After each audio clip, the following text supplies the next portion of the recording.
Good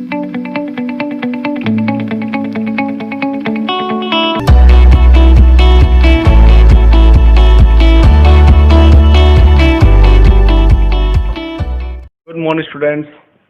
How are you doing? Great. Okay. So अभी हम chapter जो पढ़ रहे हैं वो बिहाइव चैप्टर का सेकेंड चैप्टर पढ़ रहे हैं, जिसका टाइटल है द साउंड ऑफ म्यूजिक। उसका हमने फर्स्ट पार्ट कवर कर लिया है और आज हम कवर करेंगे पार्ट सेकेंड। तो फर्स्ट पार्ट हमने क्या पढ़ा था? एवलिन ग्लिने के बारे में पढ़ा था, जो कि 11 साल की एज से ही बहरी थी। उसके बावजूद भी उसने म्यूजिक को अपना लाइफ बनाया और बहुत ही आगे तक वो पहुंची। और आज हम पढ़ेंगे the shehnai of Bismillah Khan. Bismillah Khan सबको पता है वो क्या थे, क्या बजाते थे। बिस्मिल्लाह खान शहनाई बजाते थे। तो आज हम पढ़ते हैं, do you know this people, what instrument do they play? क्या आपको पता है ये सब कौन लोग हैं और क्या बजाते हैं? Think of the Shehnai and the first thing you will probably imagine is a wedding or a similar occasion or function।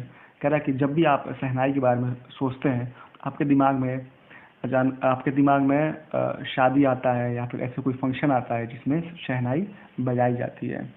The next would probably भी उस्ताद बिस्मिल्लाह खान। उसके बाद शहनाई का नाम जैसे आता है तो हमारे दिमाग में एक और नाम आता है उस्ताद बिस्मिल्लाह खान जी का।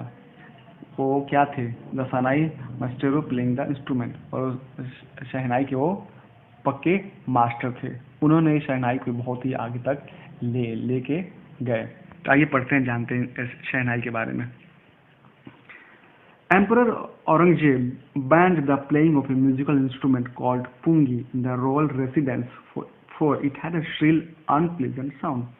जब औरंगजेब के टाइम की बात है, उन्होंने एक इंस्ट्रूमेंट बजा था रॉयल रेसिडेंस में, उनके पैलेस में, पुंगी नाम का। तो उन्होंने इसको बजाने पे बैन कर दिया। क्यों बैन कर दिया? क्योंकि it had a shrill unpleasant sound. उसकी बहुत ही चुभने वाली आवाज़ थी। उस औरंगजेब को बहुत ही बेकार साउंड लगता था। तो इसीलिए उन्होंने बैन कर दिया। किसने? औरंगजेब ने, जो पुंगी नामक इंस्ट्रूमेंट था, म्यूजिकल इंस्ट्रूमेंट था।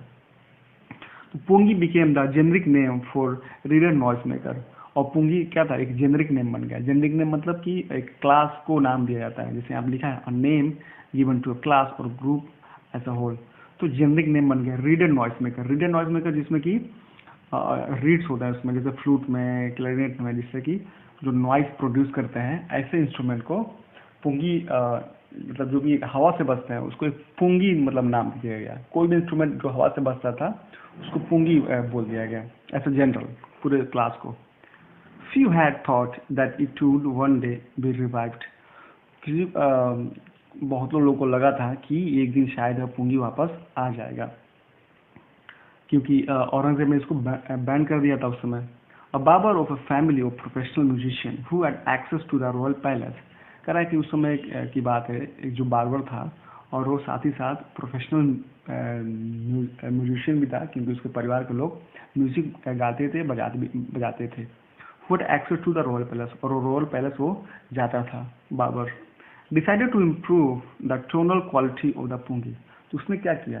हालांकि वो था म्यूजिशियन फैमिली से, तो पुंगी को जब बंद कर दिया गया तो उसने सोचा क्यों ना इसको थोड़ा बहुत इसमें इसको सही किया जाए, इसको सुधारा जाए। औरंगजेब को पसंद नहीं है तो क्यों ना मैं इसमें कुछ क्या बोलते हैं इसको, क्रिएटिव कुछ करता हूँ और इसको थोड़ा और इसका साउंड क्वालिटी को और मैं इम्प्रूव करता हूँ। He chose a pipe with a natural hollow stem that was longer and broader than a pungi। तो उसने क्या किया कि एक लंबा सा पाइप लिया जिसमें हॉलो, उसमें छेद थे, खोखले पाइप था, ठीक है वो, और was longer and broader than the pungi. और पुंगी से बहुत ही लंबा भी था और वो चौड़ा भी था। और क्या किया? And made 7 holes in the body of the pipe. और जो पाइप लिया था उसने उसे क्या किया? उसमें 7 छेद कर दिए। When he played on it, जब उसने बजाया, closing and opening some of these holes, soft and melodious sounds were produced। तो जब वो उसने क्या किया? एक पाइप लिया लंबा सा, पुंगी एज कम्पेयर टू पुंगी, और लंबे थे और चौड़े भी थे। उसने 7 छेद कर दिया और जब उसमें हवा ब्लो करता था और किसी छेद पे हाथ रखता, कभी उठाता था, तो जो सॉफ्ट और मेलोडियस साउंड उसे प्रोड्यूस होने लगे, उससे निकलने लगे। तो उसने क्या किया, he played the instrument before royalty and everyone was impressed. तो वो दरबार में गया और सबके सामने वो बजाया वो इंस्ट्रूमेंट, और सब लोग उसकी मीठी आवाज़ सुन के बहुत ही इम्प्रेस हो गए। The instrument so different from the pungi had to given a new name. और चूंकि वो पुंगी से बहुत ही डिफरेंट था तो उसको एक नया नाम देना था। तो नाम कैसे डिसाइड हुआ? एज अ स्टोरी गोज, जैसा कि कहानी बताती है, since it was first played in the Shah chamber, वो शाह के चैम्बर में बजाया गया था, एंड वॉज प्लेड बाई अ नाई, जो बार्बर का मतलब क्या होता है, नाई जो हमारे बाल काटते हैं, तो शाह के चैम्बर में बनाया गया था। और पहली बार बजाया कौन था इसको? एक बार्बर ने, एक नाई ने बजाया था। तो उसी से उसका नाम पड़ गया। The instrument was named as shehnai. तो इसलिए इसका नाम क्या पड़ गया? शहनाई। आप यहाँ पिक में देख सकते हैं पुंगी किस शेप में था और शहनाई का शेप क्या है। आइए, ठीक है। The sound of the shehnai began to consider auspicious.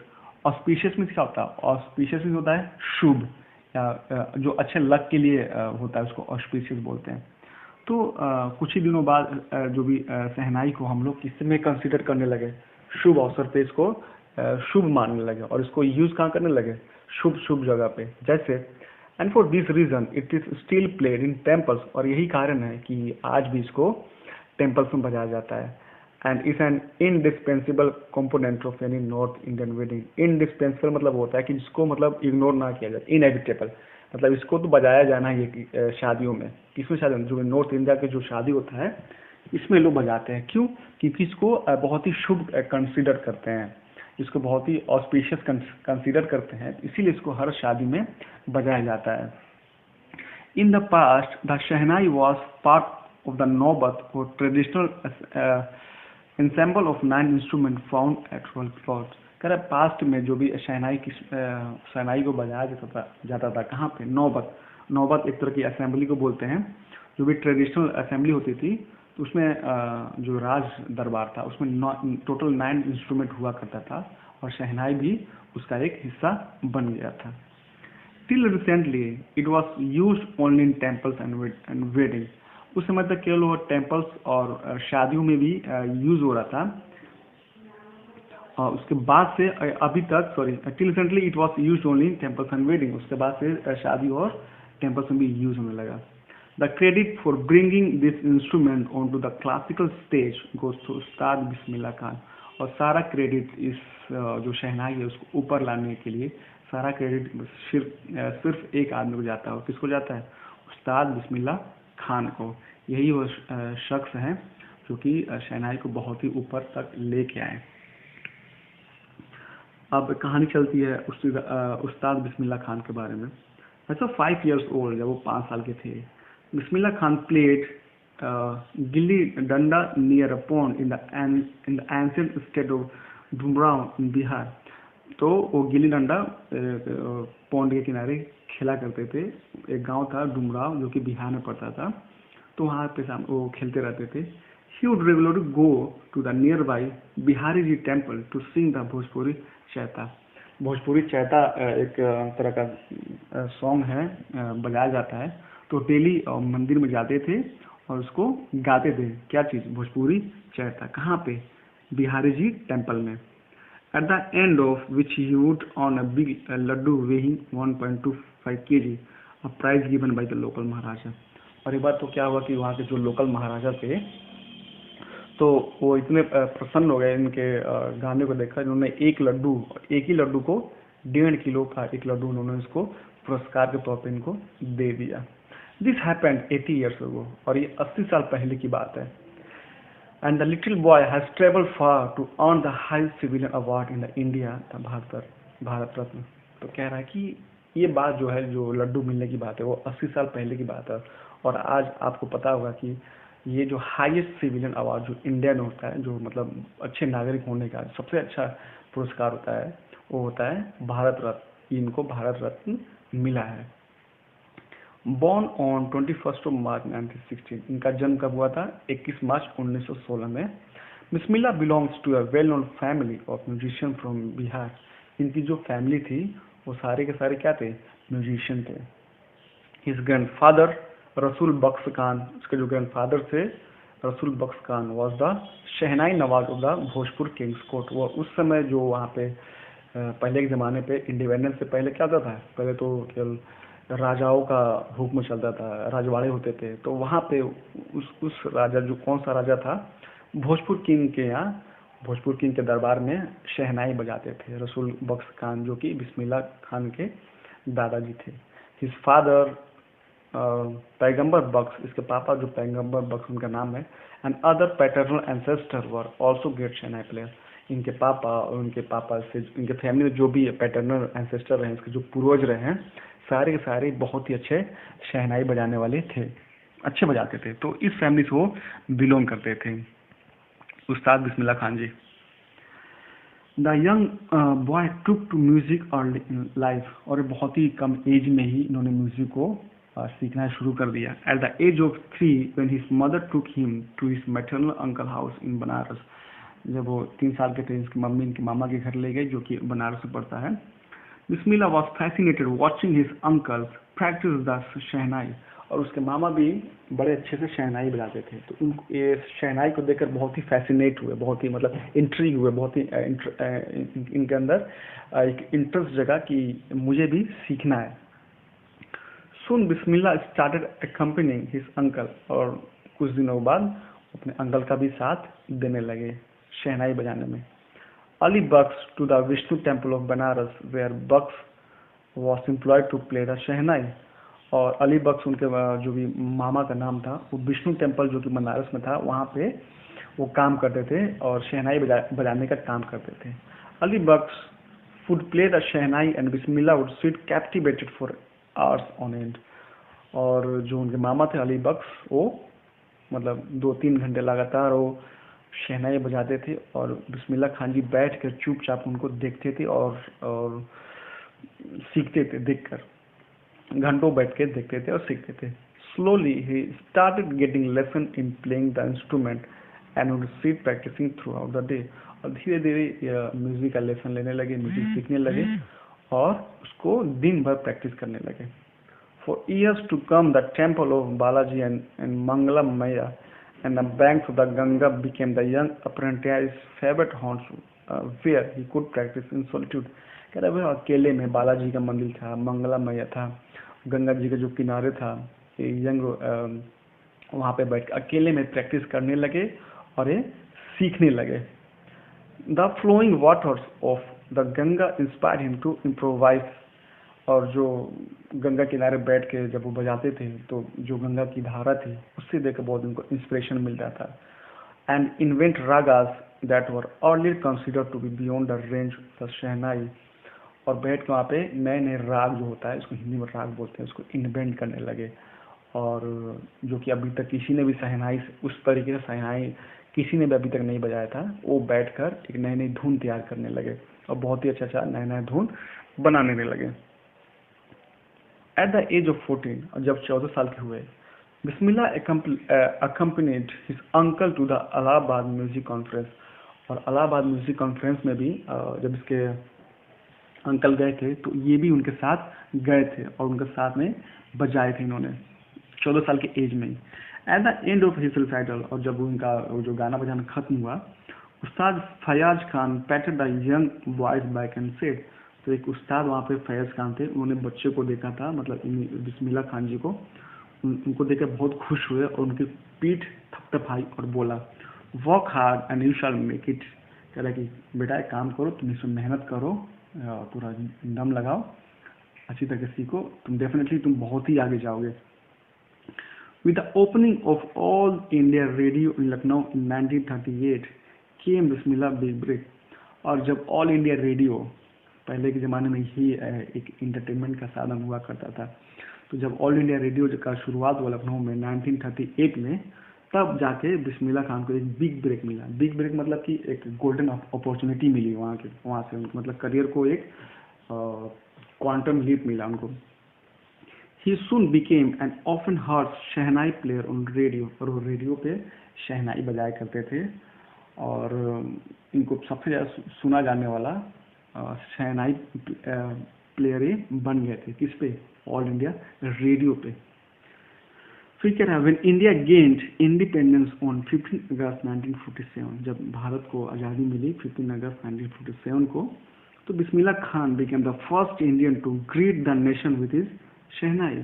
और बिस्मिल्लाह खान से पहले व्यक्ति थे जो पूरे भारत को, पूरे राष्ट्र को अपने शहनाई से, क्या बोलते हैं उसको हिंदी में, एड्रेस किया। ठीक है, शहनाई से उसको एड्रेस किया। He poured his heart out into raag Kafi, अपने दिल से पूरा जो राग काफी था, ये कोई राग काफी होगा, ठीक है, उसको पूरा दिल से निकाला और दिल से बहुत ही अच्छे से बजाया। फ्रॉम द, कहाँ से बजाया, from the Red Fort to an audience which included Pandit Jawaharlal Nehru. उस समय जब who later gave his famous tryst with destiny speech. हाँ, जब जब आज़ादी मिली थी तो पंडित जवाहरलाल नेहरू ने एक स्पीच दिया था, उसको बोलते हैं टेररिस्ट विद डेस्टिनी। इसको आप सुनिएगा, बहुत ही अच्छा स्पीच है। तो उस समय इन्होंने रेड फोर्ट पे आके, लाल किला पे आके शहनाई बजाया था और खुशी में बजाया था कि इंडिया को आज़ादी मिल गई, और सारे राष्ट्र को उन्होंने संबोधित किया था। उसके बाद Bismillah Khan has given many memorable performance both in India and abroad. उसका बिस्मिल्लाह खान ने बहुत ही अच्छा परफॉर्मेंस दिया, इंडिया में भी और इंडिया के बाहर भी। His first trip abroad was to Afghanistan where king Zahir Shah was so taken in by the master that he gifted him priceless Persian carpets. कह रहे जो बिस्मिल्लाह खान जी थे वो पहली बार वो बाहर अफगानिस्तान गए थे, वहाँ पे एक राजा थे किंग जाहिर शाह। उनके सामने जब इन्होंने परफॉर्मेंस दिया तो बहुत ही खुश हुए, बहुत ही मतलब उनसे मंत्रमुग्ध हुए, और उन्होंने गिफ्ट किया। क्या गिफ्ट किया?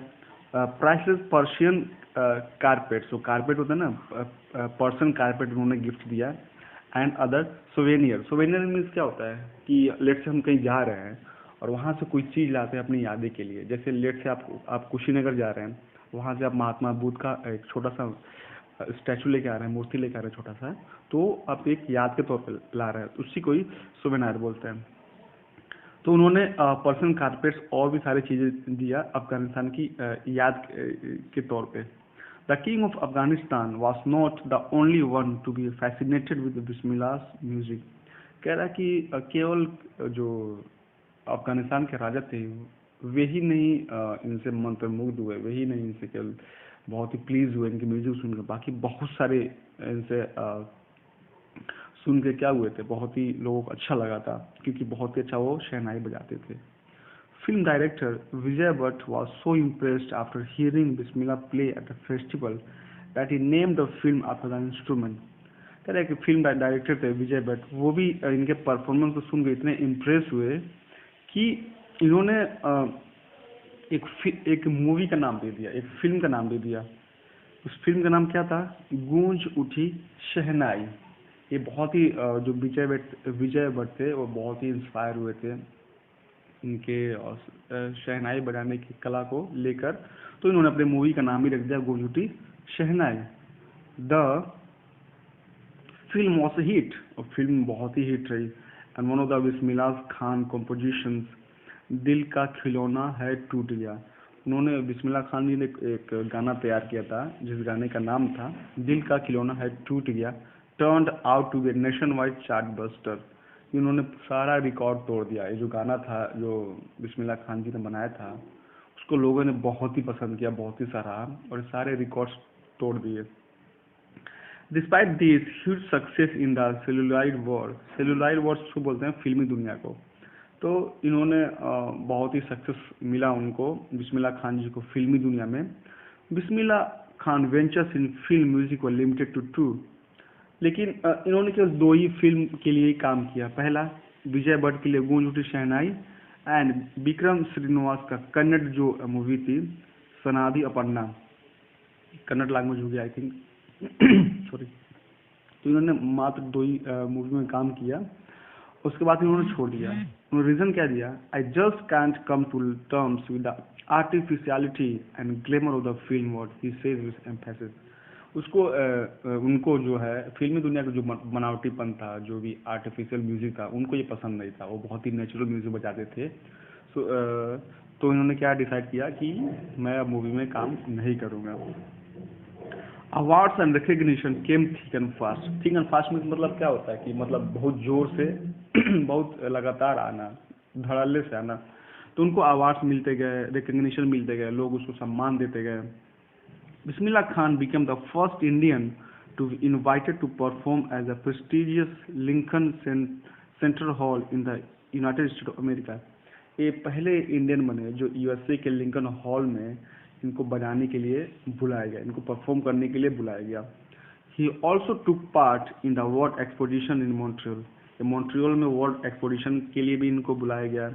इन the Cannes art festival and in the Osaka trade fair. तो ये सब जो इवेंट्स है इनमें इनको बुलाया जाने लगा क्योंकि बहुत ही फेमस हो गए थे और ये बहुत ही अच्छा शहनाई बजाते थे।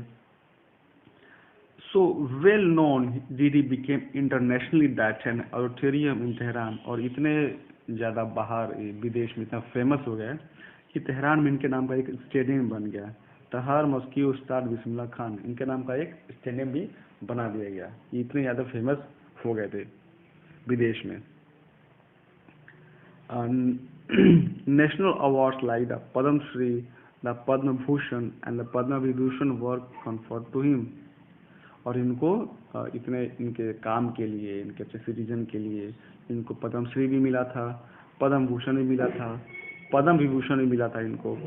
और 2001 में उस्ताद बिस्मिल्लाह खान को किससे क्या नवाजा गया? Was awarded India highest civilian award. ये आप लोग के लिए एसएसटी का एक अच्छा क्वेश्चन हो सकता है कि या जीके के लिए कि इंडिया का हाईएस्ट सिविलियन अवार्ड कौन सा होता है? भारत रत्न। तो ये भी उनको 2000 में मिला था इनके काम को लेकर। With the coveted award resting on his chest. Coveted मतलब कि क्या होता है? सब कुछ चाहता है, मच डिजायर, यस, कि सबकी एक दिल्ली इच्छा होती है कि मुझे भारत रत्न मिल जाए क्योंकि सबसे हाईएस्ट अवार्ड होता है इंडिया का।